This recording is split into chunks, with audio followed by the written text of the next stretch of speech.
So I was looking at the AFL ladder, and I was thinking, this ladder, it's only been 9 games, so this ladder isn't going to show perfectly who the best and worst teams are, because some teams have played weaker teams on average, and some teams have played stronger teams on average.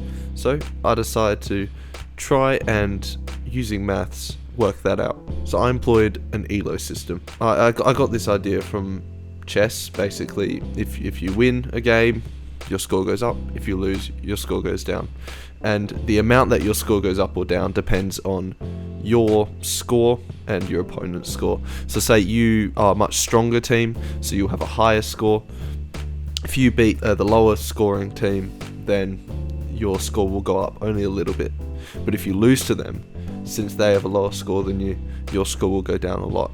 So for my first draft, I decided to only include wins and losses rather than margins or for and against points, just to keep it simple, just to see how we went. So I decided everyone starts at 800 points and the following equation takes place. So the change in score after a game is played is calculated by taking 20 times 1 minus 1 on 10 to the power of the difference between the loser's original score and the winner's original score divided by 400. So in this case, you'll see an example. Say the winner is on 800 to start and the loser is on 800 to start. The change will be 10. So the winner would be on 810 after the game and the loser on 790.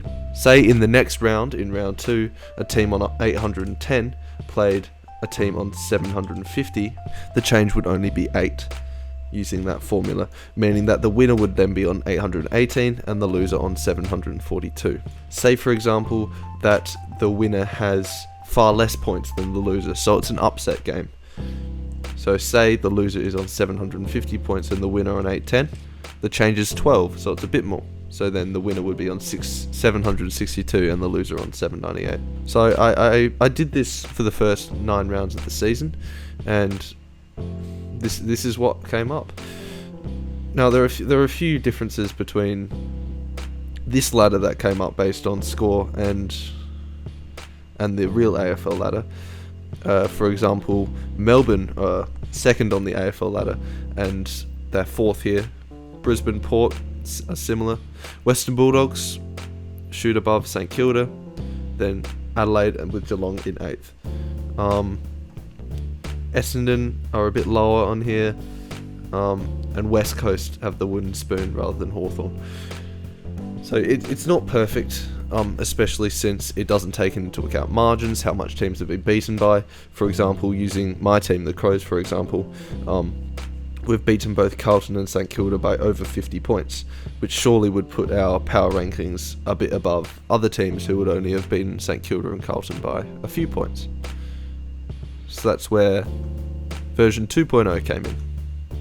I decided to try and use the margin or the for and against, so the score of the winner and the score of the loser, to try and affect the change in points. For example, I decided to make it so the winner's score divided by the lower score will come up as a decimal, probably 1 point something. So for example, if a team wins 100 to 60, that would be 100 divided by 60, which is 1.67. This value or ratio would then be multiplied by what the change would have been, and you get your change from there as a whole number. So for example, if we have 2 teams on 400 and the winner gets 100 points and the loser 60 points, then there'll be a 17-point change.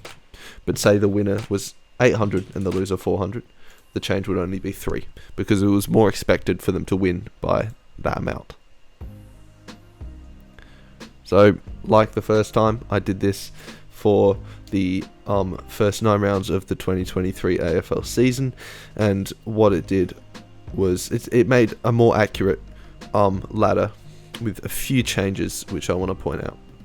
So the top 4 are exactly the same, but Geelong shoot up into 5th, which I think is fair. They're a very, very strong team. They just had a bit of a poor start to the season. St Kilda are still in 6th, closely followed by Adelaide. Seeing as Adelaide smashed St Kilda last week, it's still a bit iffy, but you know, it could just be a form thing. Then we have Western Bulldogs pulling up the rear in the 8, followed by Carlton, Gold Coast and Essendon, which is pretty similar to the real AFL ladder, followed by Fremantle and Richmond. GWS slightly ahead of Sydney, which I think is fair, seeing as GWS only just beat Sydney by a point, and I think it's right because GWS are 1 point ahead of Sydney, which seems good. And North Melbourne, Hawthorn, West Coast at the bottom, which even though Hawthorn are last on the AFL ladder at the moment, I think they're a bit stronger than West Coast. So yeah. So I'm going to continue this table throughout the season. I'll keep on updating it because I'm interested to see how it shapes the season. And I'm also thinking of doing this entire process for last season to see how well it can predict Geelong as premiers, which is what happened. So until next time, thanks for watching.